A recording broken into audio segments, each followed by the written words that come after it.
Cancer healer centre, a new beginning. मी भाजपची राष्ट्रीय नेता असताना धसांकडून माझ्यावर थेट आरोप. फडणवीस आणि बावनकुळेंशी सुरेश धसांना समज द्यावी. सकाळ वृत्तपत्राला दिलेल्या मुलाखतीत पंकजा मुंडेंचं वक्तव्य. इतिहास समजून घ्या मग बोला. देशात पुन्हा फाळणीचं बीज रोवण्याचा प्रयत्न सुरू. पिलावळींना आवरावं, मोदींना पत्र लिहिणार. नितेश राणेंच्या वक्तव्यानंतर संजय राऊतांची टीका. इतिहास वाचला तर समजेल, शिवरायांसोबत मुस्लिम होते. वक्तव्यामुळे कायदा सुव्यवस्था बिघडणार नाही याची काळजी घ्यावी. महाराजांच्या सैन्यात मुस्लिम नव्हते या नितेश राणेंच्या वक्तव्यानंतर अजित पवारांचं उत्तर. सरपंच संतोष देशमुख हत्या प्रकरणात केस कोर्टात आज पहिली सुनावणी. व्हीसीद्वारे आरोपींना न्यायालयात हजर करण्यात येणार, सूत्रांची माहिती. सतीश उर्फ खोक्या भोसलेच्या अटकपूर्व जामिनावर बीड कोर्टात आज सुनावणी. मारहाण प्रकरणात जामिनासाठी खोक्या भोसलेचा अर्ज. प्रशांत कोरटकरच्या अंतरिम जामिनाबाबत कोल्हापूर कोर्टात आज सुनावणी. इंद्रजित सावंत धमकी प्रकरणी केलेल्या इतर हस्तक्षेप याचिका कोर्टानं फेटाळल्या.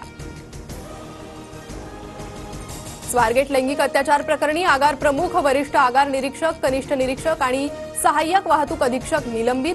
नवे सुरक्षारक्षक नेमण्याचे परिवहन मंत्र्यांचे आदेश. सिंधुदुर्ग आणि पालघर जिल्ह्यात मालवणजवळील समुद्रात 19,131.72 चौरस किलोमीटर क्षेत्रफळावर तेल साठे. तेल उत्पादन कंपन्या लवकरच संशोधनाद्वारे उत्खनन करणार.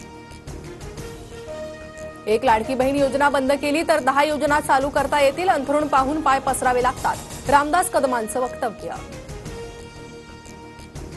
लाडकी बहीण योजना राष्ट्रवादीकडे असलेल्या महिला आणि बालविकास खात्याकडे येते, परंतु योजना महायुतीची, अजित पवारांची प्रतिक्रिया. शिवभोजन थाळी योजना सुरू ठेवा. आनंदाचा शिधा आणि शिवभोजन थाळी योजना बंद झाल्याच्या आरोपांनंतर छगन भुजबळांचं सरकारला आवाहन. महाविकास आघाडी सरकार असताना प्रवीण दरेकरांना जेलमध्ये टाकायचा प्लॅन होता. उपमुख्यमंत्री एकनाथ शिंदेंच्या आरोपांमुळे खळबळ.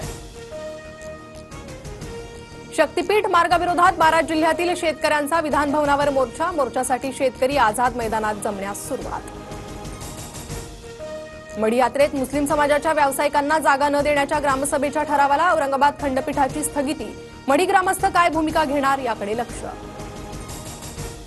मुंबईच्या लीलावती रुग्णालयात 1,250 कोटींचा घोटाळा. पुरवठादार कंपन्यांशी हातमिळवणी करून जुन्या विश्वस्तांनी आर्थिक अफरातफर केल्याचा आरोप. गुन्हा दाखल. मुंबईतील आणखी एक मोठा प्रकल्प अदानींकडे. गोरेगाव पश्चिममधील मोतीलाल नगर पुनर्विकासाच्या आर्थिक निविदेत अदानी समूहाची बाजी. मुंबईत 11 मार्च यंदाचा सर्वात उष्ण दिवस. सांताक्रूजमध्ये 39 अंश तापमानाची नोंद. उष्णतेच्या लाटेचा इशारा दिल्यानंतर मंगळवारी मुंबई आणि परिसरातील तापमानात अचानक वाढ. एअरटेल कंपनीचा एलॉन मस्क यांच्या स्पेस एक्स कंपनीसोबत करार. एअरटेल कंपनी भारतात हायस्पीड इंटरनेट सेवा उपलब्ध करून देणार.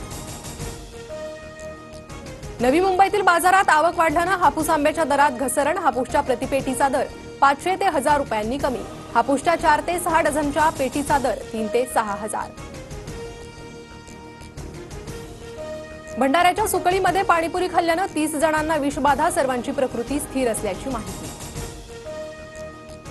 होळी धुलिवंदन निमित्त बाजारपेठ सजली. रंगीबेरंगी पिचकारी, रंग, फुगे, रंगाचे स्प्रे यासह विविध वस्तू बाजारात दाखल. रंगीत साधे पाणी किंवा अन्य द्रवाने फुगे फेकण्यास बंदी. मुंबई पोलिसांच्या सूचना.